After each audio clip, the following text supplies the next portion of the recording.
ਆਮ ਸ਼ੋਰ ਜਿਹੜੇ ਆਡੀਅנס ਇਸ ਐਪੀਸੋਡ ਨੂੰ ਦੇਖਣਗੇ ਨਾ, ਤੁਹਾਡੇ ਰਿਸ਼ਤੇਦਾਰ ਵੀ ਹੋਣ, ਤੁਹਾਡਾ ਫਰੈਂਡ ਸਰਕਲ ਵੀ ਹੋਵੇ, ਕੋਈ ਵੀ ਹੋਵੇ, ਅੱਜ ਜਿਹੜੀ ਲਾਈਮਲਾਈਟ ਤੁਸੀਂ ਦਿੱਤੀ ਹੈ ਨਾ ਆਡੀਅנס ਨੂੰ, it's a prime example of a true ਪੰਜਾਬਣ।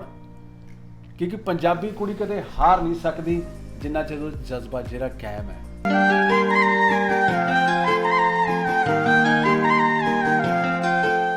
ਪਰ ਸਭ ਤੋਂ ਵੱਡੀ ਪ੍ਰੋਬਲਮ ਸੀਗੀ ਫਾਈਨੈਂਸ਼ੀਅਲ ਪ੍ਰੋਬਲਮ। ਮੇਰੇ ਪੇਰੈਂਟਸ ਕੋਲ ਪੈਸੇ ਨਹੀਂ ਸੀਗੇ ਕਿ ਮੇਰੇ ਫਸਟ ਈਅਰ ਦੀ ਫੀਸ ਭਰ ਸਕਣ।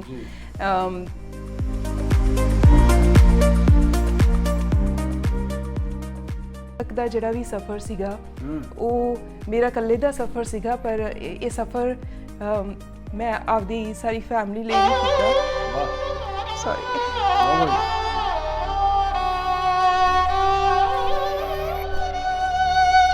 ਤੁਸੀਂ ਚੈਲੰਜ ਨੂੰ ਬਿਊਟੀਫੁਲੀ ਫਾਈਟ ਕੀਤਾ। ਆਈ ਕਮੈਂਡ ਯੂ ਫॉर दैट ਕਿ ਤੁਸੀਂ ਇਸ ਟਾਈਮ ਦੇ ਇੰਜੀਨੀਅਰ ਹੋ। ਮਨਵੀਰ, ਮੈਂ ਸਮਝਦਾ ਕਿ ਮੇਰੇ ਮਦਰ ਤੋਂ ਬਾਅਦ ਮੈਂ ਤੁਹਾਨੂੰ ਮਿਲਿਆ ਜਿਹਨੇ ਲਾਈਫ ਦੇ ਚੈਲੰਜ ਨੂੰ ਬੀਟ ਕੀਤਾ।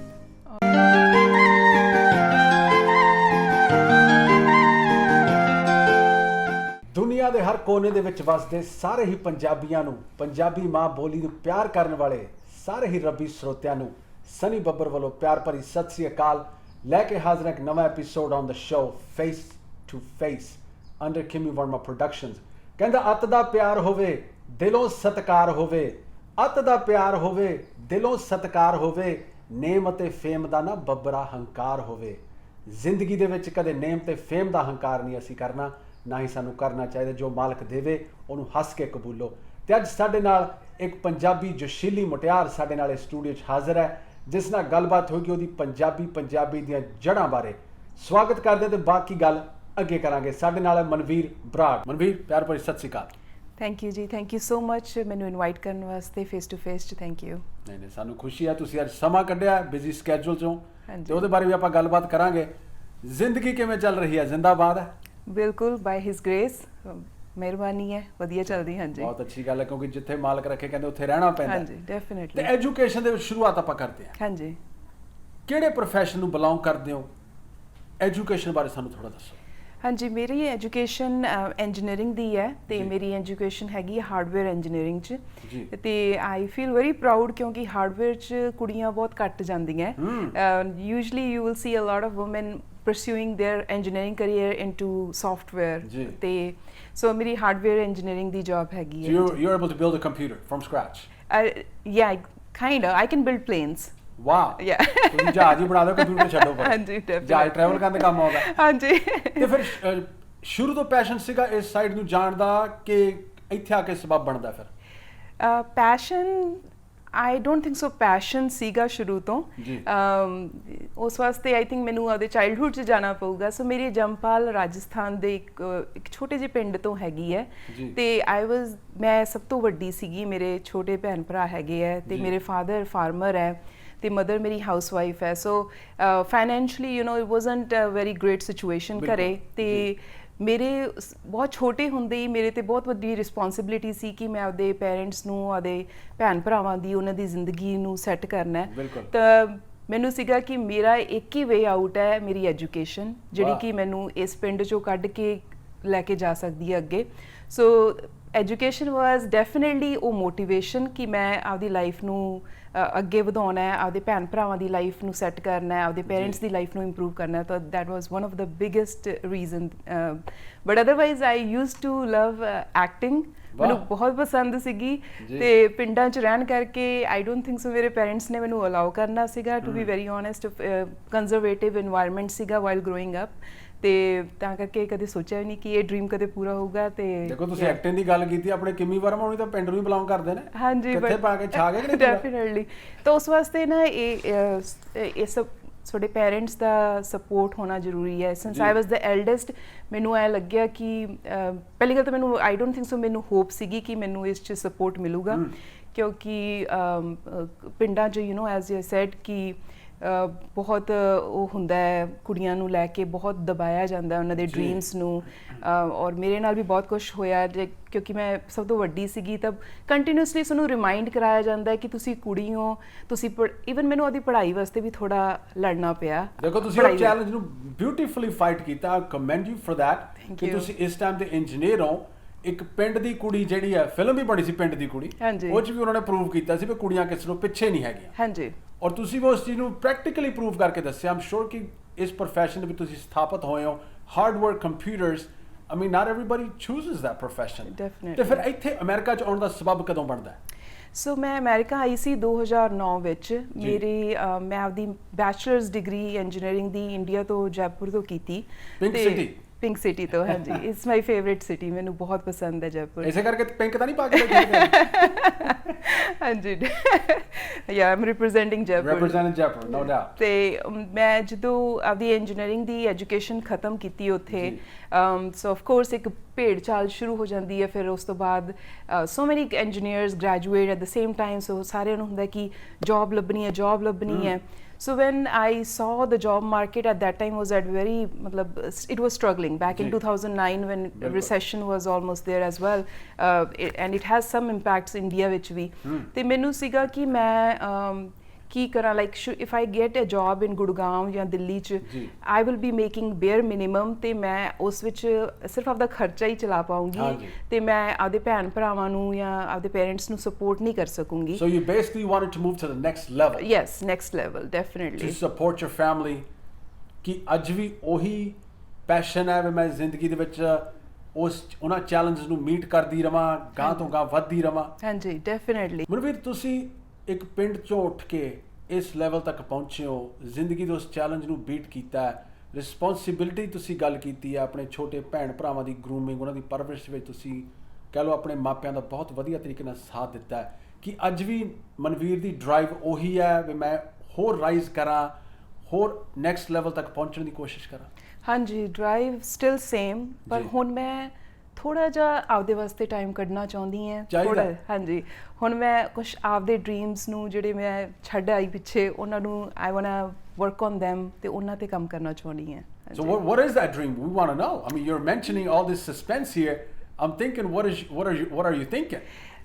So one of the dream is definitely to bring ਕਿ ਮੈਂ ਕੁਛ ਕਰਾਂ ਕੁੜੀਆਂ ਵਾਸਤੇ, specially from under privileged families, ਜਿਹੜੀਆਂ ਕਿ ਮੇਰੀ ਤਰ੍ਹਾਂ ਵਾਲੀ ਸਿਚੁਏਸ਼ਨ 'ਚ ਹੈਗੀਆਂ van I was a child, ਤੇ ਪਰ ਉਹ ਪੜ੍ਹਨਾ ਚਾਹੁੰਦੀਆਂ ਬਟ ਉਹਨਾਂ ਕੋਲ ਦੇ ਡੋਂਟ ਹੈਵ ਇਨਫ ਰਿਸੋਰਸਿਸ, ਤੇ ਮੈਂ ਚਾਹਵਾਂ ਕਿ ਮੈਂ ਉਹਨਾਂ ਦੀ ਹੈਲਪ ਕਰਾਂ ਤੇ ਉਹਨਾਂ ਨੂੰ ਐਜੂਕੇਸ਼ਨ ਐਜ਼ ਅ ਗਿਫਟ ਜਾਂ ਕਿਸੇ ਵੀ ਤਰੀਕੇ ਨਾਲ ਉਹਨਾਂ ਦਾ ਸਪੋਰਟ ਸਿਸਟਮ ਬਣ ਸਕਾਂ। So basically you are trying to be that avenue for the young girls who probably don't have the opportunity that you had at one time. ਫਿਰ ਜਦੋਂ ਪਿੰਡ ਦੇ ਵਿੱਚ ਤੁਸੀਂ ਰਹਿੰਦੇ ਸੀਗੇ, ਅੱਜ ਵੀ ਉਹਨਾਂ ਜੜ੍ਹਾਂ ਦੇ ਨਾਲ ਜੁੜੇ ਹੋਏ ਹੋ, ਉਹ ਟਾਈਮ ਕਦੋਂ ਆਉਂਦਾ ਹੈ ਮਨਵੀਰ ਦੀ ਲਾਈਫ ਦੇ ਵਿੱਚ ਜਦੋਂ ਫਿਰ ਬਾਹਰ ਜਾਣ ਦਾ ਮੌਕਾ ਮਿਲਦਾ? Was it a company that hired you, that brought you over? Were you working at the moment? No, I wasn't working, ਤੇ ਮੇਰੀ ਜਦੋਂ as I was saying, ਮੇਰੀ ਜਦੋਂ ਇੰਜੀਨੀਅਰਿੰਗ ਦੀ ਐਜੂਕੇਸ਼ਨ ਖਤਮ ਹੋ ਗਈ, ਤੇ ਮੈਂ ਉਹਦੇ ਸਾਰੇ ਜਿਹੜੇ ਸੀਗੇ ਸਾਰੇ ਸਾਹਮਣੇ ਕੱਢੇ ਕਿ ਨਹੀਂ, ਇੱਥੇ ਮੇਰਾ ਸਰਵਾਈਵਲ ਹੋਣਾ ਬਹੁਤ ਮੁਸ਼ਕਿਲ ਹੈ ਇੰਡੀਆ ਦੇ ਵਿੱਚ। ਮੇਰਾ ਹੋ ਜਾਊਗਾ ਬਟ ਮੈਂ ਅੱਗੇ ਕੁਛ ਨਹੀਂ ਕਰ ਪਾਉਂਗੀ, ਉਹਦੇ ਪੇਰੈਂਟਸ ਲਈ ਜਾਂ ਉਹਦੇ ਸਿਬਲਿੰਗਸ ਲਈ ਕੁਛ ਨਹੀਂ ਕਰ ਪਾਉਂਗੀ। ਤਾਂ ਫਿਰ ਮੈਂ ਕਾਫੀ ਇੱਧਰ ਉੱਧਰ ਰਿਸਰਚ ਕਰਕੇ ਆਈ found out that if I go abroad and get my higher education, I can get better job, I can get better money। तो उस वास्ते the biggest question was कि पैसे कित्थों आउणगे पढ़ाई वास्ते? Financial security। Financial security, and the biggest problem उस time ते सीगी कि as a farming family you can't get loan, student loan, ਤੇ ਮੇਰੇ ਪੇਰੈਂਟਸ ਕੋਲ ਇੰਨੇ ਪੈਸੇ ਨਹੀਂ ਸੀਗੇ ਕਿ ਉਹ ਮੇਰੀ ਫੀਸ ਭਰ ਸਕਣ। ਸੋ one of my uncle, and I am very thankful, ਇਸੇ ਕਰਕੇ ਮੈਨੂੰ ਇਹ ਮੋਟੀਵੇਸ਼ਨ ਮਿਲਦਾ ਕਿ ਮੈਂ ਵੀ ਕਿਸੇ ਵਾਸਤੇ ਇਹ ਹੈਲਪ ਸਿਸਟਮ ਬਣ ਸਕਾਂ। ਉਹਨਾਂ ਨੇ ਮੈਨੂੰ ਕਿਹਾ ਕਿ ਆਈ ਨੋ ਕਿ ਤੂੰ ਕਾਬਿਲ ਹੈਗੀ ਹੈ, ਤੂੰ ਆਪਦੇ ਡ੍ਰੀਮਸ ਨੂੰ ਪਰਸਿਊ ਕਰ, ਮੈਂ ਤੇਰੀ ਫਾਈਨੈਂਸ਼ੀਅਲੀ ਹੈਲਪ ਕਰਦਾ, once you become what you want to, and then you can return me the money। So he basically gifted me my education। ਤੇ ਇਸ ਕਰਕੇ ਮੈਨੂੰ ਇਹ ਲੱਗਦਾ ਕਿ ਇਹ ਬਹੁਤ ਵੱਡਾ ਗਿਫਟ ਹੈ, ਕਿਉਂਕਿ ਇਸ ਗਿਫਟ ਨੇ ਨਾ ਇਹਨੇ ਮੇਰੀ ਲਾਈਫ ਤਾਂ ਚੇਂਜ ਕੀਤੀ ਹੈ, ਬਟ ਮੇਰੇ ਭੈਣ ਭਰਾਵਾਂ ਦੀ, my sister is now here, she is a masters in nursing, my brother is in Canada, ਉਹ ਵੀ ਸੌਫਟਵੇਅਰ ਇੰਜੀਨੀਅਰਿੰਗ ਉਹਨੇ ਵੀ ਮਾਸਟਰਸ ਕੀਤੀ ਹੈ। So my whole family is here, ਮੇਰੇ ਪੇਰੈਂਟਸ ਇੱਥੇ ਹੈਗੇ ਆ, ਔਰ ਉਹੀ ਜਿਹੜੇ ਪਿੰਡ ਦੇ ਸਾਡੇ ਲੋਕ, ਜਦੋਂ ਮੇਰੇ ਪੇਰੈਂਟਸ ਨੇ ਮੈਨੂੰ ਇੰਜੀਨੀਅਰਿੰਗ ਵਿੱਚ ਪੜ੍ਹਨ ਵਾਸਤੇ ਜੈਪੁਰ ਭੇਜਿਆ ਸੀਗਾ, people used to say ਕਿ ਕੁੜੀਆਂ ਨੂੰ ਕੌਣ ਪੜ੍ਹਾਉਂਦਾ ਹੈ, ਕੁੜੀਆਂ ਨੇ ਤਾਂ ਵਿਆਹ ਕਰਾ ਕੇ ਦੂਜੇ ਘਰੇ ਚਲੇ ਜਾਣਾ ਹੈ, ਤੁਸੀਂ ਕਾਹਨੂੰ ਜ਼ਿੰਮੇਵਾਰੀ ਚੱਕੀ ਫਿਰਦੇ ਹੋ, ਤੁਸੀਂ ਕਿਉਂ ਇਹਨੂੰ ਪੜਾਉਣੇ ਆ, ਕੁੜੀ ਵਿਗੜ ਜੂਗੀ ਬਾਹਰ ਵੱਡੇ ਸ਼ਹਿਰ 'ਚ ਜਾ ਕੇ, ਤੁਸੀਂ ਇਹਨੂੰ ਘਰੇ ਰੱਖੋ, ਤੁਸੀਂ ਘਰ ਦੇ ਕੰਮ ਸਿਖਾਓ, ਇਹਨੂੰ ਵਿਆਹ ਕਰਕੇ ਤੋਰ ਦਿਓ ਇਹਨੂੰ। And that was the ritual ਸਾਡੇ ਪਿੰਡ 'ਚ ਹੁੰਦਾ ਸੀਗਾ। ਤੇ ਮੈਨੂੰ ਉਸ ਹੁਣ ਵੀ ਮੈਂ ਸਮਝਦਾ ਬਹੁਤ ਸਾਰੇ ਪਿੰਡਾਂ 'ਚ ਇਹ ਰਿਚੁਅਲ ਹਜੇ ਵੀ ਹੁੰਦਾ, ਹਜੇ ਵੀ ਹੁੰਦਾ, ਅੱਜ ਵੀ ਹੈ। ਹਾਂਜੀ, ਤੇ ਸਾਰੇ ਕਹਿੰਦੇ ਸੀ ਤੁਹਾਡੀਆਂ 2 ਕੁੜੀਆਂ, ਤੁਸੀਂ ਵਿਆਹੋਗੇ ਕਿਵੇਂ, ਇਹਨਾਂ ਦੇ ਜਿਹੜੇ ਪੈਸੇ ਤੁਸੀਂ ਵਿਆਹ ਤੇ ਲਾਉਣੇ ਆ ਦਹੇਜ ਵਾਸਤੇ ਜਮ੍ਹਾਂ ਕਿਵੇਂ ਹੋਣਗੇ। ਤੇ ਮੈਂ ਉਹਦੇ ਫਾਦਰ ਨੂੰ ਇੱਕ ਹੀ ਗੱਲ ਕਹੀ ਸੀ, ਮੈਂ ਕਿਹਾ ਪਾਪਾ ਮੇਰੇ ਜਿਹੜੇ ਪੈਸੇ ਹੈ ਨਾ, ਮੇਰੀ ਜਿਹੜੇ ਤੁਸੀਂ ਦਹੇਜ ਵਾਸਤੇ ਪੈਸੇ ਮੇਰੇ ਰੱਖੇ ਹੈ ਨਾ, ਉਹ ਤੁਸੀਂ ਮੇਰੀ ਐਜੂਕੇਸ਼ਨ ਤੇ ਲਾ ਦਿਓ। ਤੇ ਉਸ 'ਚ ਉਹਨਾਂ ਨੇ ਫਿਰ ਮੇਰੀ ਬੈਚਲਰਸ ਦੀ ਸਾਰੀ ਪੜ੍ਹਾਈ ਕਰਾਈ। ਤੇ ਇੱਕ ਬਹੁਤ ਹੀ ਇੱਕ ਇਮੋਸ਼ਨਲ ਐਗਜ਼ਾਮਪਲ ਮੈਂ ਤੁਹਾਨੂੰ ਦੇਣਾ ਚਾਹੂੰਗੀ। ਜਦੋਂ ਮੇਰੀ ਐਡਮਿਸ਼ਨ ਹੋ ਗਈ ਸੀ engineering college back in Jaipur, ਤੇ ਮੇਰੀ 10ਵੀਂ ਤੱਕ ਮੈਂ ਪਿੰਡ ਵਾਲੇ ਸਕੂਲ 'ਚ ਪੜ੍ਹੀ ਹਾਂ, ਜਿਹੜਾ ਪਿੰਡ ਵਾਲਾ ਰਾਜਸਥਾਨ ਸਕੂਲ ਸੀਗਾ। 11ਵੀਂ 12ਵੀਂ ਮੇਰੀ ਗੰਗਾਨਗਰ, ਸਾਡੇ ਲਾਗੇ ਇੱਕ ਸ਼ਹਿਰ ਹੈ, ਵੱਡਾ ਸ਼ਹਿਰ ਹੈ, ਉਹ ਉੱਥੇ ਹੋਈ। ਤੇ ਉਦੋਂ ਤੱਕ ਤਾਂ ਠੀਕ ਸੀਗਾ। ਜਦੋਂ ਮੇਰੇ ਪੇਰੈਂਟਸ ਨੇ ਸੁਣਿਆ ਕਿ ਮੈਂ ਐਂਟਰੈਂਸ ਐਗਜ਼ਾਮ ਦਿੱਤਾ ਇੰਜੀਨੀਅਰਿੰਗ ਦਾ, ਮੇਰੇ ਪੇਰੈਂਟਸ ਨੂੰ ਮੈਂ ਦੱਸਿਆ ਨਹੀਂ ਸੀਗਾ। ਤੇ ਜਦੋਂ ਮੇਰਾ ਐਡਮਿਸ਼ਨ ਹੋ ਗਿਆ, ਮੈਂ ਆਪਦੇ ਪਾਪਾ ਮੰਮੀ ਨੂੰ ਕਿਹਾ, ਮੈਂ ਕਿਹਾ ਵੀ ਮੇਰਾ ਐਡਮਿਸ਼ਨ ਹੋ ਗਿਆ ਇੰਜੀਨੀਅਰਿੰਗ 'ਚ, ਤੇ ਆਪਾਂ ਨੂੰ ਜੈਪੁਰ ਜਾਣਾ ਪਊਗਾ। ਕਹਿੰਦੇ ਜੈਪੁਰ ਤਾਂ ਬਹੁਤ ਦੂਰ ਹੈ। ਤੇ ਜਦੋਂ ਮੇਰਾ ਐਡਮਿਸ਼ਨ ਲੈਟਰ ਆ ਗਿਆ, ਤੇ ਮੈਂ ਆਪਦੇ ਫਾਦਰ ਨੂੰ ਕਿਹਾ ਕਿ ਮੇਰਾ ਐਡਮਿਸ਼ਨ ਹੋ ਗਿਆ ਤੇ ਮੈਂ ਇੰਜੀਨੀਅਰਿੰਗ ਕਰਨਾ ਚਾਹੁੰਦੀ ਹਾਂ। ਤੇ ਮੇਰੇ ਸਾਰੇ ਮਤਲਬ ਮੇਰੇ ਦਾਦਾ ਦਾਦੀ ਦੇ ਵਰ ਨਾਟ, ਉਹਨਾਂ ਨੂੰ ਸੀਗਾ ਕਿ ਕੁੜੀ ਇਹਨੂੰ ਇੰਨੀ ਦੂਰ ਕਿਉਂ ਭੇਜਣਾ ਹੈ, ਇਹਨੂੰ ਰਿਸਕੀ ਲੱਗਾ ਉਹਨਾਂ ਨੂੰ, ਰਿਸਕੀ ਘਰੇ ਬਿਠਾ ਕੇ ਇਹਨੂੰ BA BEd ਕਰਾ ਦਿਓ ਤੇ ਮਤਲਬ ਬੇਸਿਕ ਐਜੂਕੇਸ਼ਨ ਦੇ ਦਿਓ, ਹਨਾ। ਤੇ ਪਰ ਸਭ ਤੋਂ ਵੱਡੀ ਪ੍ਰੋਬਲਮ ਸੀਗੀ ਫਾਈਨੈਂਸ਼ੀਅਲ ਪ੍ਰੋਬਲਮ। ਮੇਰੇ ਪੇਰੈਂਟਸ ਕੋਲ ਪੈਸੇ ਨਹੀਂ ਸੀਗੇ ਕਿ ਮੇਰੀ ਫਸਟ ਈਅਰ ਦੀ ਫੀਸ ਭਰ ਸਕਣ, ਕਿਉਂਕਿ ਜ਼ਮੀਂਦਾਰਾਂ ਕੋਲ ਆਪਣਾ ਉਹਨਾਂ ਹੁੰਦਾ ਹੈ ਤੇ ਆਪਣਾ ਰੋਟੀ ਪਾਣੀ ਚੱਲਦਾ ਹੈ, ਮਤਲਬ ਠੀਕ ਸੀਗਾ ਉਵੇਂ ਘਰੋਂ। ਪਰ ਇਹਨਾਂ ਨੇ ਜਮ੍ਹਾਂ ਕਿ ਤੁਹਾਡੇ ਅਕਾਊਂਟਾਂ 'ਚ ਪਏ ਹੈ ਕਿ ਤੁਸੀਂ ਚੱਕ ਕੇ ਫੀਸ ਭਰ ਦਿਓ। ਤੇ ਮੇਰੇ ਮੰਮੀ ਕਹਿੰਦੇ ਕਿ ਇਹਦਾ ਡ੍ਰੀਮ ਹੈ, ਇਹਨੇ ਪੜ੍ਹਨਾ ਹੈ, ਕਿਉਂਕਿ ਮੈਂ ਕਲਾਸ 'ਚ ਵੀ ਬਹੁਤ ਵਧੀਆ ਪੜ੍ਹਦੀ ਸੀਗੀ। ਮੇਰੇ ਸਾਰੇ ਟੀਚਰਸ ਕਹਿੰਦੇ ਸੀ ਆਪਦੀ ਕੁੜੀ ਨੂੰ ਤੁਸੀਂ ਇੱਥੇ ਨਾ ਸਟਾਪ ਕਰਿਓ, ਇਹਨੂੰ ਪੜ੍ਹਨਾ ਚਾਹੀਦਾ, ਇਹਨੂੰ ਅੱਗੇ ਪੜ੍ਹਾਇਓ। ਤੇ ਮੇਰੀ ਮਦਰ ਕੋਲ ਮੈਨੂੰ ਯਾਦ ਹੈ ਇੱਕ 골ਡ ਦਾ ਸੈੱਟ ਸੀਗਾ, ਇੱਕ ਹੀ ਉਹਨਾਂ ਦਾ ਵਿਆਹ ਵਾਲਾ ਸੈੱਟ ਸੀਗਾ, ਉਹ ਲਿਆ ਕੇ ਉਹਨੇ ਮੇਰੇ ਫਾਦਰ ਨੂੰ ਦੇਤਾ ਕਿ ਤੁਸੀਂ ਆਹ ਸੈੱਟ ਵੇਚ ਦਿਓ ਤੇ ਇਹਦੇ ਪੈਸੇ ਕੱਢੋ ਫੀਸ ਵਾਸਤੇ। ਸਲੂਟ ਹੈ ਤੁਹਾਡੇ ਮਦਰ ਨੂੰ, ਕਿਉਂਕਿ ਆਪਣੇ ਬੱਚਿਆਂ ਦੇ ਲਈ ਮੈਂ ਉਸ ਚੀਜ਼ ਨੂੰ ਰਿਲੇਟ ਕਰਦਾ। ਮੇਰੇ ਮਦਰ ਮੋਗੇ ਨੂੰ ਬਿਲੋਂਗ ਕਰਦੇ, ਮੋਗਾ ਮੇਰੇ ਨਾਨਕੇ ਨੇ। ਤੇ ਜਦੋਂ ਉਹਨਾਂ ਨੇ ਨਰਸਿੰਗ ਕੀਤੀ, ਅੱਜ ਉਹ ਦੁਨੀਆ 'ਚ ਨਹੀਂ ਰਹੇ, ਤਾਂ ਹਮੇਸ਼ਾ ਦੱਸਦੇ ਹੁੰਦੇ ਸੀਗੇ, ਕਹਿੰਦੇ ਵੀ ਮੇਰਾ ਮਕਸਦ ਸੀ ਮੈਂ ਪੜ੍ਹਨਾ। ਹਾਂਜੀ, ਉਹ ਕਹਿੰਦੇ ਵੀ ਮਦਰ ਟਰੀਸਾ ਨੇ ਇੱਕ ਗੱਲ ਕਹੀ ਸੀਗੀ ਵੀ ਜਿਹੜੀ ਪੜ੍ਹੀ ਲਿਖੀ ਕੁੜੀ ਹੈ ਨਾ, ਉਹਦਾ ਪੇਕੇ ਘਰ ਵੀ ਟੌਰ ਹੁੰਦਾ ਤੇ ਸਹੁਰਿਆਂ ਘਰ ਵੀ ਟੌਰ ਹੁੰਦਾ, ਕਿਉਂਕਿ ਇੰਡੀਪੈਂਡੈਂਟ ਹੁੰਦੀ ਹੈ। ਔਰ ਬਹੁਤ ਵੱਡੀ ਤਰਾਸਦੀ ਮੈਂ ਸਮਝਦਾ ਸਾਡੀ ਪੰਜਾਬ ਦੇ ਕਲਚਰ ਦੇ ਵਿੱਚ ਹੈ, ਜੋ ਬਹੁਤ ਵੱਡੀ ਤਰਾਸਦੀ ਮੈਂ ਇਸ ਕਰਕੇ, it's a negative point, it's a reality, ਕਿ ਕੁੜੀਆਂ ਨੂੰ ਅਸੀਂ ਪੜ੍ਹਾਉਂਦੇ ਨਹੀਂ ਗਏ ਤੇ ਇਸ ਕਰਕੇ ਉਹਨਾਂ ਨੂੰ ਇੰਡੀਪੈਂਡੈਂਟ ਨਹੀਂ ਬਣਾਇਆ ਜਾਂਦਾ। ਇਸ ਕਰਕੇ ਦੇ must depend on someone for life. Definitely ਤੇ ਇਸ ਕਰਕੇ ਮੈਂ ਸਲੂਟ ਕਰਦਾ ਤੁਹਾਡੇ ਮਦਰ ਦੀ ਸੋਚ ਨੂੰ। ਹਾਂਜੀ, ਅੱਗੇ ਚਲੋ ਫਿਰ ਕਿਵੇਂ ਦੌਰ ਵੱਧਦਾ। ਤੇ ਫਿਰ ਉਸ ਤੋਂ ਬਾਅਦ ਮੇਰੀ ਇੰਜੀਨੀਅਰਿੰਗ ਇਸੇ ਤਰੀਕੇ ਨਾਲ ਜ਼ਮੀਂਦਾਰ ਫੈਮਿਲੀ ਮੰਗ ਤੰਗ ਕੇ ਆਪਾਂ ਇੱਧਰ ਉੱਧਰ ਅਰੇਂਜ ਕਰਕੇ ਮੇਰੇ ਪੈਸੇ ਭਰ ਕੇ ਮੇਰੀ ਇੰਜੀਨੀਅਰਿੰਗ ਹੋ ਗਈ। ਪਰ ਮੈਨੂੰ ਪਤਾ ਸੀ ਕਿ ਮੇਰੇ ਪਿੱਛੇ 2 ਜਣੇ ਹੋਰ ਹੈ ਜਿਨ੍ਹਾਂ ਦੀ ਪੜ੍ਹਾਈ ਬਹੁਤ ਜ਼ਰੂਰੀ ਹੈ, ਤੇ ਮੈਂ ਉਹਨਾਂ ਵਾਸਤੇ ਮੈਨੂੰ ਸੋਚਣਾ ਪੈਣਾ ਹੈ, ਤੇ ਮੈਨੂੰ ਇੱਥੇ ਇੰਡੀਆ ਰਹਿ ਕੇ ਮੇਰਾ ਨਹੀਂ ਸਰਨਾ। ਸੋ ਮੈਂ ਫਿਰ ਟੋਫਲ ਤੇ ਐਗਜ਼ਾਮ ਦਿੱਤਾ, GRE ਦਾ ਐਗਜ਼ਾਮ ਦਿੱਤਾ। I got admission at San Diego State electrical engineering 'ਚ, ਤੇ ਮੇਰਾ ਐਡਮਿਸ਼ਨ ਲੈਟਰ ਆਇਆ। ਫਿਰ ਮੈਂ ਆਪਦੇ ਚਾਚਾ ਜੀ ਨਾਲ ਗੱਲ ਕੀਤੀ ਕਿ ਮੇਰਾ ਐਡਮਿਸ਼ਨ ਲੈਟਰ ਆ ਗਿਆ ਚਾਚਾ ਜੀ, ਹੁਣ ਮੈਨੂੰ ਪਲੀਜ਼ ਸਪੋਰਟ ਕਰ ਦਿਓ, ਆਈਲ ਪੇ ਐਵਰੀ ਪੈਨੀ ਬੈਕ, ਬਸ ਮੇਰੀ ਪੜ੍ਹਾਈ ਕਰਾ ਦਿਓ ਬਸ 2 ਸਾਲ ਦੀ। ਤੇ ਉਹਨਾਂ ਨੇ ਕਿਹਾ ਠੀਕ ਹੈ, ਨੋ ਪ੍ਰੋਬਲਮ। ਤੇ ਉਹਨਾਂ ਨੇ ਮੇਰੀ ਆਮ ਵੈਰੀ ਥੈਂਕਫੁਲ ਕਿ ਉਹਨਾਂ ਨੇ ਮੇਰੀ ਹੈਲਪ ਕੀਤੀ। ਤੇ ਫਿਰ ਮੈਂ ਇੱਥੇ ਆ ਗਈ, ਮੈਂ ਸੈਨ ਡਿਏਗੋ ਸਟੇਟ ਤੋਂ ਆਪਦੀ ਮਾਸਟਰਸ ਕੀਤੀ, ਨਾਲ ਮੈਂ ਜੌਬਾਂ ਕੀਤੀਆਂ, 5 ਜਣਿਆਂ ਨਾਲ ਇੱਕ ਰੂਮ 'ਚ ਰਹਿ ਕੇ ਮੈਂ ਉਹਦੇ ਖਰਚਿਆਂ ਨੂੰ ਬੜਾ ਮਿਨੀਮਮ ਰੱਖਿਆ। ਤੇ ਮੈਨੂੰ ਯਾਦ ਹੈ ਕਿ ਮੈਂ ਕਈ ਦਿਨ ਤਾਂ ਬ੍ਰੈਡ ਤੇ ਆਮਲੇਟ ਹੀ ਖਾਂਦੀ ਰਹੀ ਹਾਂ, ਕਿਉਂਕਿ ਪਹਿਲੀ ਗੱਲ ਟਾਈਮ ਨਹੀਂ ਮਿਲਦਾ ਸੀ, ਦੂਜੀ ਗੱਲ ਇੰਨਾ ਐਸਾ ਹੈ ਨਹੀਂ ਸੀਗਾ ਕਿ ਤੁਸੀਂ ਬਾਹਰ ਜਾ ਕੇ ਖਾ ਸਕੋ, ਰਾਈਟ। ਤੇ ਤਾਂ ਕਰਕੇ ਬਸ ਸਟਰਗਲ ਕਰਕੇ ਫਿਰ ਮੈਂ ਆਪਦੀ ਕਿਸੇ ਤਰੀਕੇ ਨਾਲ ਆਪਦੀ ਇੰਜੀਨੀਅਰਿੰਗ ਖਤਮ ਕੀਤੀ। within 2 years I finished, ਮੈਂ ਥੀਸਿਸ ਕੀਤੀ ਇੱਥੇ ਪ੍ਰੋਫੈਸਰ ਨਾਲ ਐਂਟੈਨਾ ਡਿਜ਼ਾਈਨ ਵਿੱਚ, ਤੇ ਫਿਰ ਮੇਰੀ ਜੌਬ ਲੱਗ ਗਈ। ਤੇ within first 6 months ਮੈਂ ਬਹੁਤ ਹੀ ਸਟਰਗਲ ਕਰਕੇ ਰੱਖਿਆ ਆਪਦੇ ਆਪ ਨੂੰ ਕਿ ਮੈਂ ਹਜੇ ਮੈਂ ਆਰਾਮ ਨਹੀਂ ਲੈਣਾ, ਹਜੇ ਮੈਂ ਆਪਦੇ ਸਾਰੇ ਪੈਸੇ ਮੋੜਨੇ। ਸੋ ਪਹਿਲੇ 6 ਮਹੀਨੇ ਮੈਂ ਆਪਦੇ ਜਿੰਨੇ ਵੀ ਮੇਰੇ ਜੌਬ ਤੋਂ ਮੈਨੂੰ ਮਿਲਦੇ ਸੀ ਮੈਂ ਸਭ ਜੋੜ ਕੇ ਮੈਂ ਆਪਦੇ ਚਾਚਾ ਜੀ ਦੇ ਪੈਸੇ ਵਾਪਸ ਕੀਤੇ। ਐਂਡ ਦੈਨ ਫਿਰ ਮੈਂ ਜੋੜ ਕੇ ਕੁਛ ਆਪਦੇ ਪੇਰੈਂਟਸ ਦੀ ਹੈਲਪ ਕੀਤੀ, ਉਹਨਾਂ ਦੇ ਸਿਰ ਤੇ ਜੋ ਐਜੂਕੇਸ਼ਨ ਦਾ ਲੋਨ ਸੀ ਉਹਦੇ ਵਾਸਤੇ ਕੁਛ ਹੈਲਪ ਕੀਤੀ। ਫਿਰ ਮੇਰਾ ਬ੍ਰਦਰ ਤੇ ਸਿਸਟਰ ਇੰਡੀਆ 'ਚ ਪੜ੍ਹ ਰਹੇ ਸੀ, ਕੁਛ ਉਹਨਾਂ ਦੀ ਹੈਲਪ ਕੀਤੀ।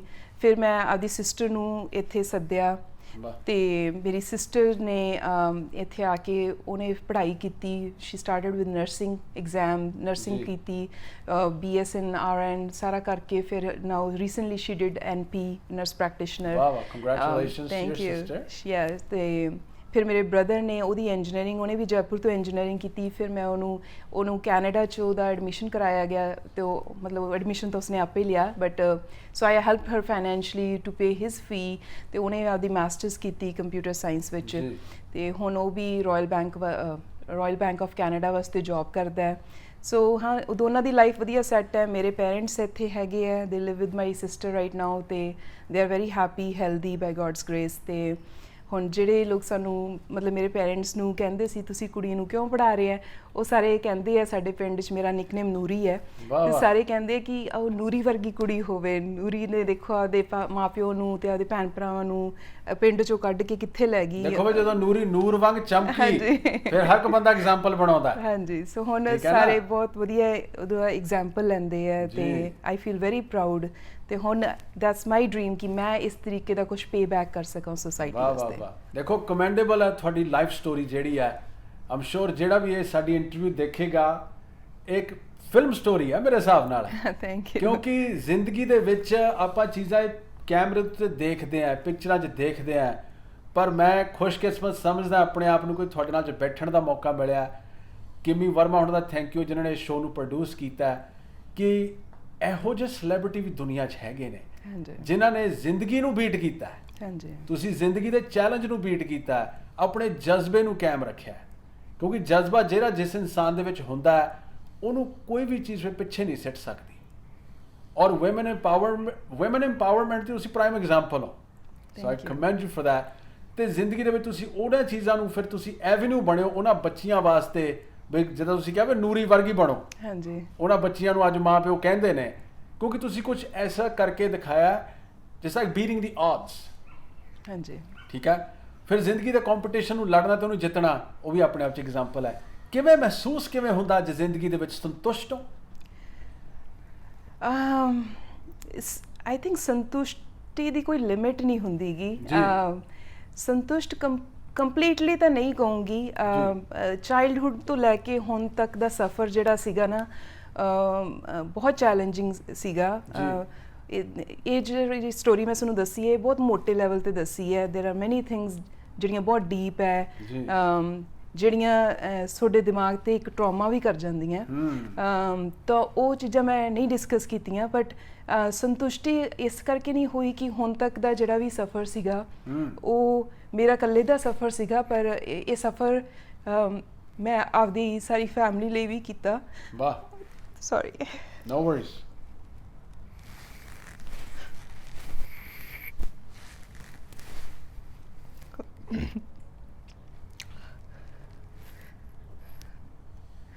ਬਟ ਹੁਣ ਇਹ ਹੈਗਾ ਕਿ ਹੁਣ ਮੈਂ ਕੁਛ ਆਪਦੇ ਵਾਸਤੇ ਵੀ ਕਰਨਾ ਚਾਹੁੰਦੀ ਹਾਂ ਕਿ ਮੈਨੂੰ ਥੋੜ੍ਹੀ ਹੋਰ ਸੈਟਿਸਫੈਕਸ਼ਨ ਆਵੇ ਕਿ ਮੈਂ ਆਪਦੇ ਜਿਹੜੇ ਡਰੀਮਸ ਜਿਹੜੇ ਸੀਗੇ ਜਿਹੜੇ ਮੈਂ ਛੱਡ ਆਈ ਸੀ ਚਾਈਲਡਹੁੱਡ 'ਚ, ਜਿਹੜਾ ਇੱਕ ਨੋਰਮਲ ਚਾਈਲਡਹੁੱਡ ਹੁੰਦਾ ਬੱਚਿਆਂ ਦਾ, ਜਿਹੜਾ ਮੈਂ ਨਹੀਂ ਡਰੀਮਸ ਨੂੰ ਪੂਰੇ ਕਰ ਸਕੀ। ਆਈ ਟਰਾਈ ਕਿ ਮੈਂ ਹੁਣ ਉਹਨਾਂ ਨੂੰ ਰੀਲਿਵ ਕਰਾਂ ਅਤੇ ਉਹਨਾਂ ਚੀਜ਼ਾਂ ਨੂੰ ਮੈਂ ਦੁਬਾਰਾ ਤੋਂ ਕੰਟੀਨਿਊ ਕਰਾਂ ਐਜ਼ ਅ ਪੈਸ਼ਨ। ਅਤੇ ਉਹ ਚੀਜ਼ਾਂ ਹਜੇ ਉਹ ਕਰਨੀਆਂ ਹੈਗੀਆਂ। ਸੋ ਸੰਤੁਸ਼ਟ ਹਜੇ ਨਹੀਂ ਗੀ, ਡੈਫੀਨਿਟਲੀ ਨਹੀਂ ਗੀ। ਦੇਖੋ ਆਮ ਸ਼ੋਰ ਜਿਹੜੇ ਆਡੀਅנס ਇਸ ਐਪੀਸੋਡ ਨੂੰ ਦੇਖਣਗੇ ਨਾ, ਤੁਹਾਡੇ ਰਿਸ਼ਤੇਦਾਰ ਵੀ ਹੋਣ, ਤੁਹਾਡਾ ਫਰੈਂਡ ਸਰਕਲ ਵੀ ਹੋਵੇ, ਉਹ ਕੋਈ ਵੀ ਹੋਵੇ, ਅੱਜ ਜਿਹੜੀ ਲਾਈਮਲਾਈਟ ਤੁਸੀਂ ਦਿੱਤੀ ਹੈ ਨਾ ਆਡੀਅנס ਨੂੰ, it's a prime example of a true ਪੰਜਾਬਣ। ਕਿਉਂਕਿ ਪੰਜਾਬੀ ਕੁੜੀ ਕਦੇ ਹਾਰ ਨਹੀਂ ਸਕਦੀ ਜਿੰਨਾ ਚਿਰ ਉਹ ਜਜ਼ਬਾ ਜਿਹੜਾ ਕਾਇਮ ਹੈ। ਅਤੇ ਮੈਨੂੰ ਇਹ ਖੁਸ਼ੀ ਹੁੰਦੀ ਹੈ ਤੁਹਾਨੂੰ ਅੱਜ ਛੋਟੀ ਭੈਣ ਕਹਿ ਕੇ, ਕਿਉਂਕਿ ਜ਼ਿੰਦਗੀ ਦੇ ਵਿੱਚ ਬਹੁਤ ਸਾਰੇ ਇੰਡੀਵਿਜੂਅਲ ਨਾਲ ਸਾਡੀ ਮੁਲਾਕਾਤ ਹੁੰਦੀ ਹੈ, ਬਟ ਉਹ ਬੰਦੇ ਕਹਿ ਲਓ ਇੰਨੇ ਕੁ ਵਧੀਆ ਸੈਲੀਬ੍ਰਿਟੀਜ਼ ਮੈਂ ਮੰਨਦਾ ਯੂਰ ਗ੍ਰੇਟ, ਇਹੀ ਮੈਂ ਕਹਿ ਸਕਦਾ, ਕਿਉਂਕਿ ਜ਼ਿੰਦਗੀ ਦੇ ਕੰਪੀਟੀਸ਼ਨ ਨੂੰ ਹਰਾਉਣਾ ਬਹੁਤ ਮੁਸ਼ਕਲ ਹੁੰਦਾ ਹੈ। ਦੇਖੋ ਗੱਲਾਂ ਬਾਤਾਂ ਤਾਂ ਅੱਜ ਨਿੱਜੀ ਤੌਰ ਤੇ ਬਹੁਤ ਪਿਆਰੀਆਂ ਹੋਈਆਂ ਨੇ। ਹਾਂਜੀ, ਕਿਹੜੀ ਉਹ ਚੀਜ਼ ਹੈ ਜਿਹੜੀ ਮਨਵੀਰ ਦੇ ਚਿਹਰੇ ਤੇ ਉਹੀ ਮਾਧੁਰੀ ਦੀਕਸ਼ਿਤ ਵਾਲੀ ਸਮਾਈਲ ਲੈ ਕੇ ਆਉਂਦੀ ਹੈ? ਹੁਣ ਉਹ ਸਮਾਈਲ ਨਹੀਂ ਰਹੀ ਬਿਕਾਜ਼ ਮੇਰਾ ਇੱਕ ਦੰਦ ਟੁੱਟ ਚੁੱਕਿਆ ਹੈ। ਮੈਂ ਅੱਜ ਕੱਲ੍ਹ ਤਾਂ ਬਹੁਤ ਕਰਾਊਨ ਚੜ ਜਾਂਦੇ ਨੇ। ਕਰਾਊਨ ਚੜਿਆ ਹੋਇਆ ਹੈ, ਬਟ ਉਹ ਬੜਾ ਮੇਰੀ ਫਨੀ ਗੱਲ ਹੈ ਐਕਚੁਅਲੀ, ਮੈਂ ਤੁਹਾਨੂੰ ਦੱਸਣਾ ਚਾਹੂੰਗੀ। ਮੇਰੀ ਇੱਕ ਕਾਲਜ 'ਚ ਮੇਰੀ ਫਰੈਂਡ ਸੀਗੀ ਤੇ ਅਸੀਂ ਜੈਪੁਰ 'ਚ ਜਦੋਂ ਪੜ੍ਹਦੇ ਹੁੰਦੇ ਸੀਗੇ ਤੇ ਉਹਨੇ ਨਾ ਕੁਛ ਉਹਦੇ ਹੱਥ 'ਚ ਸੀਗਾ, ਉਹਨੇ ਕੰਧ ਤੇ ਮਾਰਿਆ ਤੇ ਮੈਂ ਹੱਸ ਰਹੀ ਸੀ, ਸਾਹਮਣੇ ਬੈਠੀ ਸੀ ਤੇ ਉਹ ਰਿਫਲੈਕਟ ਬੈਕ ਹੋ ਕੇ ਮੇਰੇ ਮੂੰਹ ਤੇ ਵੱਜਿਆ ਤੇ ਮੈਂ ਫਿਰ ਵੀ ਹੱਸ ਰਹੀ ਸੀ ਕਿਉਂਕਿ ਉਸਦਾ ਪੇਨ ਨਹੀਂ ਹੋਇਆ ਬਿਲਕੁਲ ਵੀ, ਰਾਈਟ, ਜਦੋਂ ਦੰਦ ਟੁੱਟਦਾ ਤੁਹਾਡਾ। ਤੇ ਮੈਂ ਹੱਸੀ ਜਾਂਦੀ ਤੇ ਪਰ ਉਹ ਮੈਨੂੰ ਦੇਖ ਕੇ ਰੋਣ ਲੱਗ ਗਈ। ਮੈਂ ਕਿਹਾ ਤੂੰ ਕਿਉਂ ਰੋਣ ਲੱਗ ਗਈ? ਵੱਜਿਆ ਤਾਂ ਮੇਰੇ ਹੈ। ਵੱਜਿਆ ਤਾਂ ਮੇਰੇ ਹੈ।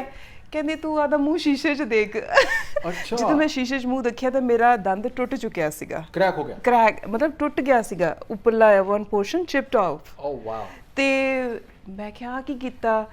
ਤੇ ਮੈਂ ਜਦੋਂ ਘਰੇ ਗਈ ਮੇਰੀ ਦਾਦੀ ਜੀ ਮੈਨੂੰ ਕਹਿੰਦੇ ਕਿ ਆਹ ਤਾਂ ਤੂੰ ਆਦੇ ਇੱਕ ਕੀ ਕਹਿੰਦੇ ਹੁੰਦੇ ਆ ਵੰਜ ਪਵਾ ਲਿਆ ਵੀ ਦੰਦ ਟੁੱਟ ਗਿਆ ਕੁੜੀ ਦਾ, ਮਤਲਬ ਤੈਨੂੰ ਹੁਣ ਨੈਗੇਟਿਵ ਪੁਆਇੰਟ ਆ ਗਿਆ, ਹੁਣ ਤੈਨੂੰ ਪਸੰਦ ਨਹੀਂ ਕਰਨਾ ਕਿਸੇ ਨਸ਼ੇੜੀ ਕਿਤੇ। ਅੱਗੇ ਤੇਰੇ ਖੋਪੇ ਲੱਗੇ ਹੋਏ ਆ, ਮੇਰੇ ਚਸ਼ਮੇ ਲੱਗੇ ਹੋਏ ਸੀਗੇ, ਕਹਿੰਦੇ ਹੁਣ ਤੇਰੇ ਆਹ ਦੰਦ ਤੁੜਵਾ ਲਿਆ, ਹੁਣ ਤਾਂ ਤੇਰਾ ਬਹੁਤ ਔਖਾ ਹੋ ਗਿਆ ਕੰਮ। ਬਟ ਐਨੀਵੇਜ਼ ਤੇ ਹੁਣ ਮੈਂ ਉਹ ਦੰਦ ਨੂੰ ਰੂਟ ਕਨਾਲ ਉਹ ਕਈ ਤਰੀਕੇ ਕਈ ਐਕਸਪੈਰੀਮੈਂਟ ਹੋ ਚੁੱਕੇ ਆ, ਦੰਦ ਹਜੇ ਤੱਕ ਪ੍ਰੋਪਰਲੀ ਫਿਕਸ ਨਹੀਂ ਹੋਇਆ। ਤੇ ਮੈਂ ਉਹਦੀ ਫਰੈਂਡ ਨੂੰ ਹੱਸਦੀ ਹਾਂ, ਉਹ ਆਸਟ੍ਰੇਲੀਆ, ਹੁਣ ਮੈਂ ਕਿਹਾ ਮੈਂ ਸਾਰਾ ਬਿੱਲ ਇਕੱਠੇ ਕਰਕੇ ਨਾ ਤੈਨੂੰ ਭੇਜਣ ਵਾਲੀ। ਤੂੰ ਮੇਰਾ ਦੰਦ ਤੋੜਿਆ ਸੀ। ਮੈਂ ਕਿਹਾ dental is not cheap here. ਬਿਲਕੁਲ ਬਿਲਕੁਲ, ਬਿਊਟੀਫੁਲ, ਬਹੁਤ ਅੱਛੀ ਗੱਲ ਹੈ। ਇਹ ਨਿੱਘੀ ਯਾਦ ਤੁਸੀਂ ਸਾਂਝੀ ਕੀਤੀ ਆਡੀਅנס ਦੇ ਨਾਲ ਤੇ ਹਮੇਸ਼ਾ ਹੀ ਅਸੀਂ ਚਾਹੁੰਦੇ ਕਿ ਇਦਾਂ ਤੁਸੀਂ ਹੱਸਦੇ ਰਹੋ। ਹਾਂਜੀ, ਥੈਂਕ ਯੂ। ਮਨਵੀਰ, ਮੈਂ ਸਮਝਦਾ ਕਿ ਮੇਰੇ ਮਦਰ ਤੋਂ ਬਾਅਦ ਮੈਂ ਤੁਹਾਨੂੰ ਮਿਲਿਆ ਜਿਹਨੇ ਲਾਈਫ ਦੇ ਚੈਲੰਜ ਨੂੰ ਬੀਟ ਕੀਤਾ। Thank you, thank you. ਮੈਂ ਅੱਜ ਵੀ ਜਦੋਂ ਮੋਗੇ ਜਾਂਦਾ ਨਾ ਤਾਂ ਮੇਰੇ ਮੰਮਾ ਮੈਨੂੰ ਯਾਦ ਬੜਾ ਆਉਂਦੇ ਨੇ। ਅੱਜ ਉਹ ਦੁਨੀਆ 'ਚ ਨਹੀਂ ਰਹੇ, ਪਰ ਉਹਨਾਂ ਦਾ ਕਹਿ ਲਓ ਜਿਹੜਾ ਬੰਦਾ ਜ਼ਿੰਦਗੀ 'ਚ ਇੱਕ ਲੈਗੇਸੀ ਛੱਡ ਜਾਂਦਾ ਨਾ, ਉਹ ਤੁਹਾਨੂੰ ਫੋਲੋ ਕਰਨੀ ਬੜੀ ਖੁਸ਼ੀ ਮਹਿਸੂਸ ਹੁੰਦੀ ਹੈ। ਹਾਂਜੀ। ਤੇ ਹੁਣ ਆਪਾਂ ਭਾਵਕ ਨੇ, ਹੁਣ ਥੋੜਾ ਆਪਾਂ ਹੁਣ ਹਾਸੇ ਮਜ਼ਾਕ ਨਾਲ ਚੱਲਦੇ। ਤੁਸੀਂ ਹੱਸਦੇ ਬੜੇ ਪਿਆਰੇ ਲੱਗਦੇ ਹੋ ਕਿਉਂਕਿ ਜ਼ਿੰਦਗੀ ਦੇ ਕੰਪੀਟੀਸ਼ਨ ਤੁਸੀਂ ਬੀਟ ਕਰ ਦਿੱਤਾ। ਉਹ ਕਿਹੜੇ ਚਾਈਲਡਹੁੱਡ ਡ੍ਰੀਮ ਕਿਹੜੇ ਆ? ਕਿਉਂਕਿ ਇਹ ਮਨਵੀਰ ਕੌਰ ਜਿਹੜੀ ਅੱਜ ਮੇਰੇ ਸਾਹਮਣੇ ਹੈ, ਅੱਜ ਬੜੀ ਭਾਵਕ ਹੈ, ਅੱਜ ਬੜੀ ਕਹਿ ਲਓ ਆਪਣੇ ਪ੍ਰੋਫੈਸ਼ਨ ਦੇ ਵਿੱਚ ਭਿੱਜੀ ਹੋਈ ਹੈ। ਕੀ ਮਨਵੀਰ ਕੌਰ ਸ਼ਰਾਰਤੀ ਵੀ ਹੁੰਦੀ ਛੋਟੀ ਹੁੰਦੀ? ਨਹੀਂ, ਮੈਂ ਬਿਲਕੁਲ ਸ਼ਰਾਰਤੀ ਨਹੀਂ ਹੁੰਦੀ ਸੀਗੀ। ਅੱਛਾ। ਹਾਂਜੀ, ਮੈਂ ਕਿਉਂਕਿ ਨਾ ਸ਼ੁਰੂ ਤੋਂ ਸੀਗਾ ਕਿ ਮੈਂ ਸਭ ਤੋਂ ਵੱਡੀ ਸੀਗੀ ਤੇ ਮੇਰੇ ਦੋ ਛੋਟੇ ਭੈਣ ਭਰਾ ਸੀ। ਉਹ ਬਹੁਤ ਮੈਂ ਸ਼ਰਾਰਤਾਂ ਕਿਤੇ ਇਹ ਵੀ ਨਹੀਂ ਲੱਪਣ ਕਿਤੇ ਕਰਨ। ਉਹ ਸ਼ਰਾਰਤਾਂ ਬਹੁਤ ਕਰਦੇ ਹੁੰਦੇ ਸੀ, ਮੈਂ ਨਹੀਂ ਕਰਦੀ ਹੁੰਦੀ ਸੀ। ਮੈਂ ਬਹੁਤ ਸਹਿਮੀ ਹੋਈ ਜੀ ਬੱਚੀ ਸੀ। ਮੈਂ ਬਚਪਨ ਤੋਂ ਹੀ ਬਹੁਤ ਸਿਆਣੀ ਜੀ ਬੱਚੀ ਮੰਨੀ ਜਾਂਦੀ ਸੀਗੀ। ਤੇ ਜਦੋਂ ਸ਼ਰਾਰਤ ਕਰਦੇ ਸੀ ਤੇ ਮੰਮੀ ਡੰਡਾ ਚੱਕ ਲੈਂਦੇ ਸੀਗੇ ਵੀ ਚਲੋ ਖੜ ਜਾਓ, ਹੁਣ ਤੁਹਾਡੀ ਪਿਟਾਈ ਹੋਊਗੀ ਬੇਸਿਕਲੀ। ਤੇ ਉਹ ਦੋਨੇ ਭੱਜ ਜਾਂਦੇ ਸੀ ਤੇ ਮੈਂ ਇੰਨੀ ਡਰ ਜਾਂਦੀ ਸੀ ਤੇ ਮੇਰੇ ਤੋਂ ਭੱਜਿਆ ਵੀ ਨਹੀਂ ਜਾਂਦਾ ਸੀ। ਮੈਂ ਉੱਥੇ ਖੜੀ ਕੰਬਣ ਲੱਗ ਜਾਂਦੀ ਸੀ। ਫਿਰ ਮੰਮੀ ਮੈਨੂੰ ਛੱਡ ਦਿੰਦੇ ਸੀ ਤੇ ਜਦੋਂ ਉਹ ਵਾਪਸ ਘਰ ਮੁੜਦੇ ਸੀ ਫਿਰ ਉਹਨਾਂ ਦੀ ਪਿਟਾਈ ਹੋ ਜਾਂਦੀ ਸੀਗੀ। ਤੇ ਉਹ ਮੈਨੂੰ ਕਹਿੰਦੇ ਤੂੰ ਚਲਾਕ ਹੈ, ਤੂੰ ਜਾਣ ਕੇ ਖੜ ਜਾਂਦੀ ਹੈ। ਮੈਂ ਕਿ ਨਹੀਂ, ਮੇਰੇ ਤੋਂ ਭੱਜਿਆ ਨਹੀਂ ਜਾਂਦਾ। ਮੈਂ ਤਾਂ ਇੰਨੀਆਂ ਇਸ ਲੈਵਲ ਤੇ ਝੂਠੇ ਬੰਦੇ ਭੱਜ ਜਾਂਦੇ ਸੀਗੇ, ਤੁਸੀਂ ਸੱਚੇ ਖੜੇ ਰਹਿ ਜਾਂਦੇ ਸੀ। ਦੇਖੋ, ਆਪਾਂ ਹੁਣ ਕੰਪੀਟੀਸ਼ਨ ਦੀ ਗੱਲ ਕੀਤੀ ਆ, ਕਰਾਊਨ ਆਪਣੇ ਨਾਲ ਪਿਆ, ਤੁਸੀਂ ਸੈਸ਼ੇ ਪਾਇਆ ਹੋਇਆ ਬੜਾ ਪਿਆਰਾ। ਕੰਪੀਟੀਸ਼ਨ ਜਿਹੜਾ ਪੈਜੈਂਟ ਤੁਸੀਂ ਪਾਰਟਿਸਿਪੇਟ ਉਹਦੇ ਵਿੱਚ ਕੀਤਾ, ਆਈ ਵਾਸ ਗਿਵਨ ਦੀ ਆਪਰਚੁਨਿਟੀ ਬਾਈ ਕਿਮੀ ਵਰਮਾ ਜੀ, ਹੋਸਟ ਕੀਤਾ ਮੈਂ ਪਹਿਲੀ ਵਾਰੀ ਮਿਸਿਸ ਆਸ਼ਾ ਸ਼ਰਮਾ ਦੇ ਨਾਲ। ਤਾਂ ਮੇਰੇ ਲਈ ਵੀ ਇੱਕ ਐਕਸਪੀਰੀਅੰਸ ਸੀਗਾ। ਜਿੱਥੋਂ ਅੱਜ ਇਸ ਮੰਚ ਤੇ ਮੈਂ ਬੈਠਾ, ਤੁਹਾਡੇ ਨਾਲ ਬੈਠਿਆ, ਫੇਸ ਟੂ ਫੇਸ ਗੱਲਬਾਤ ਹੋ ਰਹੀ ਹੈ। ਕਿਵੇਂ ਫਿਰ ਸਬੱਬ ਬਣਿਆ? I'm sure that was one of your dreams as a child ਕਿ ਤੁਸੀਂ ਕੁਝ ਇਹੋ ਜਿਹਾ ਪਾਰਟਿਸਿਪੇਟ ਕਰੋ। ਹਾਂਜੀ, please elaborate. So as you know, ਮੇਰਾ ਨਿਕਨੇਮ ਨੂਰੀ ਹੈਗਾ। ਹਾਂਜੀ। ਤੇ ਮੈਂ ਜਿਸ ਦਿਨ ਪੈਦਾ ਹੋਈ ਸੀ ਨਾ, ਸਾਡੇ ਪਿੰਡ ਵਿੱਚ, ਮੇਰੇ ਨਾਨਕੀ ਪਿੰਡ ਵਿੱਚ, ਮੈਂ ਘਰੇ ਹੀ ਪੈਦਾ ਹੋਈ ਸੀਗੀ। ਤੇ ਮੇਰੇ ਨਾਨਕੀ ਪਿੰਡ ਨਾ ਉਹਦੇ ਸ਼ੂਟਿੰਗ ਵਾਸਤੇ ਅਮਰ ਨੂਰੀ ਜੀ ਆਏ ਹੋਏ ਸੀਗੇ। ਨੂਰੀ ਨੂੰ ਨੂਰੀ ਮਿਲਣ ਆਈ। ਹਾਂਜੀ। ਤੇ ਨਾ ਜਦੋਂ ਮੇਰੇ ਨਾਨਾ ਜੀ ਘਰੇ ਆਏ ਤੇ ਮੇਰੀ ਨਾਨੀ ਨੇ ਕਿਹਾ ਵੀ ਕੁੜੀ ਹੋਈ ਹੈ ਤੇ ਨਾਨਾ ਜੀ ਕਹਿੰਦੇ ਚਲੋ ਆਪਣੇ ਘਰੇ ਵੀ ਨੂਰੀ ਆ ਗਈ। ਤੇ ਉਸ ਤੋਂ ਮੇਰਾ ਨਾਮ ਨੂਰੀ ਰੱਖ ਦਿੱਤਾ ਗਿਆ। ਤੇ ਜਦੋਂ ਮੈਨੂੰ ਇਸ ਗੱਲ ਦਾ ਪਤਾ ਲੱਗਿਆ, ਜਦੋਂ ਮੈਂ ਚਾਈਲਡਹੁੱਡ 'ਚ, ਮੈਂ ਜਦੋਂ ਛੋਟੀ ਹੁੰਦੀ ਸੀ, ਮੈਨੂੰ ਇਹ ਲੱਗਦਾ ਸੀ ਕਿ ਸ਼ਾਇਦ ਮੈਂ ਵੀ ਐਕਟਰੈਸ ਬਣਨਾ ਹੋਊਗਾ, ਸ਼ਾਇਦ ਮੇਰਾ ਨਾਂ ਤਾਂ ਹੀ ਨੂਰੀ ਪਿਆ। ਲਾਈਕ ਮੈਂ I was very much into that. ਤੇ ਮੈਨੂੰ ਸਾਰੇ ਕਹਿੰਦੇ ਸੀ ਤੂੰ, ਤੇਰੀ ਸਮਾਈਲ ਮਾਧੁਰੀ ਦੀਕਸ਼ਿਤ ਵਰਗੀ। ਤਾਂ ਮੈਨੂੰ ਪੰਪ ਜਿਹਾ ਜਦੋਂ ਮਿਲਦਾ ਸੀ ਨਾ, ਮੈਨੂੰ ਲੱਗਦਾ ਸੀ ਕਿ ਅੱਛਾ ਮੈਂ ਤਾਂ ਸ਼ਾਇਦ ਐਕਟਿੰਗ ਵਾਸਤੇ ਬਣੀ ਹੋਈ ਹੈ। ਪਰ ਐਜ਼ ਆਈ ਸੈਡ ਕਿ ਸਬਬ ਨਹੀਂ ਬਣਿਆ ਇਸ ਤਰੀਕੇ ਦਾ ਕੋਈ। ਤੇ ਜਦੋਂ ਮੈਂ ਇੱਥੇ ਆਈ, ਜਦੋਂ ਮੈਨੂੰ ਇਸ ਕੰਪੀਟੀਸ਼ਨ ਬਾਰੇ ਪਤਾ ਲੱਗਿਆ, one of my very good friend ਉਹਨਾਂ ਨੇ ਮੈਨੂੰ ਦੱਸਿਆ ਕਿ ਇਸ ਤਰੀਕੇ ਦਾ ਇੱਕ ਕੰਪੀਟੀਸ਼ਨ ਹੋ ਰਿਹਾ LA 'ਚ। ਤੇ ਉਸ ਟਾਈਮ ਤੱਕ ਮੇਰੀ ਇੰਨੀ ਹੋਪ ਨਹੀਂ ਸੀ, ਕਿਉਂਕਿ ਤੁਸੀਂ ਮੈਰਿਡ ਹੋ, ਤੁਹਾਡੇ ਬੱਚਾ ਹੈਗਾ, and then you have a regular ਜੀ ਜੌਬ। ਤੇ ਮੇਰਾ ਇਸ ਟਾਈਮ ਮਤਲਬ ਉਹ ਜਿਵੇਂ ਨਹੀਂ ਹੁੰਦਾ, ਇੱਕ ਖੁਆਇਸ਼ ਜਿਹੜੀ ਸੀਗੀ ਉਹ ਬੰਦ ਹੋ ਕੇ ਇੱਕ ਡੱਬੇ 'ਚ ਪਈ ਹੋਈ ਸੀਗੀ, ਪਰ ਉਹ ਖੁਆਇਸ਼ ਚਾਬੀ ਨਹੀਂ ਗਵਾਈ ਸੀਗੀ। ਤੇ ਮੈਂ ਕਿਹਾ ਚਲੋ ਚਾਬੀ ਨਾਲ ਹੁਣ ਖੋਲਦੇ ਆ ਜਿੰਦਾ ਤੇ ਆਪਾਂ ਲੈਨੇ ਆ ਇਸ 'ਚ ਪਾਰਟੀਸਪੇਟ ਕਰਦੇ ਆ। ਤੇ ਫਿਰ ਮੈਂ ਫੋਨ ਕੀਤਾ ਤੇ ਮੈਨੂੰ ਐ ਸੀ ਕਿ ਮੈਂ ਬਹੁਤ ਥੋੜੀ ਜਿਹੀ ਲੇਟ ਹੋ ਗਈ ਸੀ, ਮੈਂ ਟੈਲੈਂਟ ਰਾਊਂਡ ਮਿਸ ਕਰਤਾ ਸੀਗਾ। ਤੇ ਮੈਨੂੰ ਲੱਗਿਆ ਕਿ ਹੁਣ ਤਾਂ ਸ਼ਾਇਦ ਹੀ ਮੈਨੂੰ ਹੋਪ ਹੈਗੀ ਹੈ, ਬਟ ਲੈਟ ਮੀ ਟਰਾਈ, ਹੈ ਨਾ। ਤੇ luckily there was a spot available ਤੇ ਮੈਨੂੰ ਕੰਪੀਟੀਸ਼ਨ 'ਚ ਰੱਖ ਲਿੱਤਾ ਗਿਆ। ਤੇ ਇਸ ਕੰਪੀਟੀਸ਼ਨ 'ਚ ਮੈਂ ਇਸ ਬਾਰੇ ਬਹੁਤ ਵਾਰੀ ਕਹਿ ਚੁੱਕੀ, ਮੈਨੂੰ ਇਸ ਦੀ ਸਭ ਤੋਂ ਵਧੀਆ ਚੀਜ਼ ਲੱਗੀ ਕਿ ਇਸ 'ਚ ਹਾਈਟ, weight, age ਇਸ ਤਰੀਕੇ ਦੀ ਕੋਈ ਰਿਕੁਆਇਰਮੈਂਟ ਨਹੀਂ ਸੀਗੀ। So you don't have to be a model to represent. It was very open, very open, very open to all basically, which I was very much impressed। ਤੇ ਮੈਂ ਫਿਰ ਇਸ 'ਚ ਪਾਰਟੀਸਪੇਟ ਕਰ ਲਿੱਤਾ। ਮੈਂ ਇਸ ਪੈਜੈਂਟ ਬਾਰੇ ਘਰੇ ਵੀ ਕਿਸੇ ਨੂੰ ਨਹੀਂ ਦੱਸਿਆ ਸੀਗਾ। ਕਾਰਨ ਮੈਨੂੰ ਸੀਗਾ ਕਿ ਪਹਿਲੀ ਗੱਲ ਤਾਂ ਮੈਂ ਕੋਈ ਨੈਗੇਟਿਵਿਟੀ ਨਹੀਂ ਚਾਹੁੰਦੀ ਸੀ। ਪਹਿਲੀ ਵਾਰ ਮੈਂ ਕੁਝ ਆਪਦੇ ਲਈ ਕਰਨ ਚੱਲੀ ਸੀਗੀ ਤੇ ਮੈਂ ਨਹੀਂ ਚਾਹੁੰਦੀ ਸੀ ਕਿ ਸਾਰੇ ਮੈਨੂੰ ਡਿਸਅਪੁਆਇੰਟ ਜਾ ਕਰ ਦੇਣ ਕਿ ਤੂੰ ਕਿਹੜੇ ਪੰਗੇ ਲੈ ਰਹੀ ਆ, ਕਿਹੜੇ ਕੰਮ ਚੱਲੀ ਹੈ, ਤੇ ਮੈਂ ਚਾਹੁੰਦੀ ਸੀ ਮੈਨੂੰ ਕੁਝ ਨੈਗੇਟਿਵਿਟੀ ਨਹੀਂ ਚਾਹੀਦੀ। ਮੈਂ ਇਹ ਚੀਜ਼ ਬਸ ਆਪਦੇ ਵਾਸਤੇ ਕਰਨੀ ਹੈ, ਆਪਦੇ ਸੈਟੀਸਫੈਕਸ਼ਨ ਵਾਸਤੇ ਕਰਨੀ ਹੈ। ਤੇ ਜਿੱਤ ਕੇ ਤਾਂ ਠੀਕ ਹੈ, ਨਹੀਂ ਜਿੱਤੇ ਤਾਂ ਕੋਈ ਗੱਲ ਨਹੀਂ, ਕਿਸੇ ਨੂੰ ਪਤਾ ਨਹੀਂ ਲੱਗਣਾ। ਸੋ ਮੈਂ ਇਸ ਕਰਕੇ ਕਿਸੇ ਨੂੰ ਦੱਸਿਆ ਨਹੀਂ ਸੀਗਾ। ਈਵਨ ਪੈਜੈਂਟ ਵਾਲੇ ਦਿਨ ਵੀ ਮੇਰੇ ਨਾਲ ਕੋਈ ਵੀ ਨਹੀਂ ਆਇਆ ਸੀਗਾ। ਤੇ ਮੈਂ ਸਭ ਦੇ ਜਿਨ੍ਹਾਂ ਦੇ ਨਾਲ ਆਏ ਹੋਏ ਸੀ ਨਾ, ਮੈਂ ਸਭ ਨੂੰ ਕਹਿ ਰਹੀ ਸੀ ਤੁਸੀਂ ਮੇਰੇ ਤੇ ਵੀ ਹੂਟਿੰਗ ਕਰ ਦਿਓ, ਮੇਰੇ ਤੇ ਵੀ ਕਲੈਪਿੰਗ ਕਰ ਦਿਓ please. You didn't bring your entourage with you. I know. So you're trying to groom people in. Yeah. That's awesome. ਦੇਖੋ ਹਰ ਇੱਕ ਮੰਚ ਜਿਹੜਾ ਹੈ ਉਹਦੇ ਉੱਤੇ ਜਾ ਕੇ ਸਾਨੂੰ ਕੁਝ ਨਾ ਕੁਝ ਸਿੱਖਣ ਨੂੰ ਹੀ ਮਿਲਦਾ ਹੈ। ਹਾਂਜੀ। Even being a teacher for 15 years, I've learned that every seminar I attend, every professional person I speak to, it teaches me a moment. ਮੈਂ ਜ਼ਿੰਦਗੀ ਦੇ ਵਿੱਚ ਆਹ ਚੀਜ਼ਾਂ ਤੁਸੀਂ ਕਿਵੇਂ ਬੈਟਰ ਕਰ ਸਕਦੇ ਹੋ। ਕੰਪੀਟੀਸ਼ਨ ਸਾਨੂੰ ਰਾਈਜ਼ ਕਰਨਾ ਸਿਖਾਉਂਦਾ ਹੈ। ਹਾਂਜੀ। ਔਰ ਜ਼ਿੰਦਗੀ ਦਾ ਕੰਪੀਟੀਸ਼ਨ ਤੁਸੀਂ ਬੜੇ ਬਿਊਟੀਫੁਲ ਤਰੀਕੇ ਨਾਲ ਲੜਿਆ, ਤੁਸੀਂ ਹਾਰੇ ਨਹੀਂ। ਜ਼ਿੰਦਗੀ ਦੇ ਵਿੱਚ ਇਨਸੀਡੈਂਟ ਕਦੇ ਇੱਦਾਂ ਦਾ ਵੀ ਮਨਵੀਰ ਆਇਆ ਹੋਗਾ ਜਦੋਂ ਮਨਵੀਰ ਨੂੰ ਲੱਗਾ ਵੀ ਯਾਰ ਮੈਨੂੰ ਕੋਈ ਮੋਟੀਵੇਟ ਕਰਨ ਵਾਲਾ ਨਹੀਂ? ਮੋਟੀਵੇਟ ਕਰਨ ਵਾਸਤੇ ਮੈਨੂੰ ਇੱਦਾਂ ਦਾ ਕੁਛ ਕਦੇ ਮੂਮੈਂਟ ਨਹੀਂ ਆਇਆ, ਬਿਕੋਜ਼ ਮੈਂ ਆਪਦੇ ਆਪ ਨੂੰ ਖੁਦ ਹੀ ਮੋਟੀਵੇਟ ਕਰਨਾ ਬਹੁਤ ਅਰਲੀ ਤੋਂ, ਬਹੁਤ ਪਹਿਲਾਂ ਤੋਂ ਹੀ ਸਿੱਖ ਲਿਆ ਸੀਗਾ।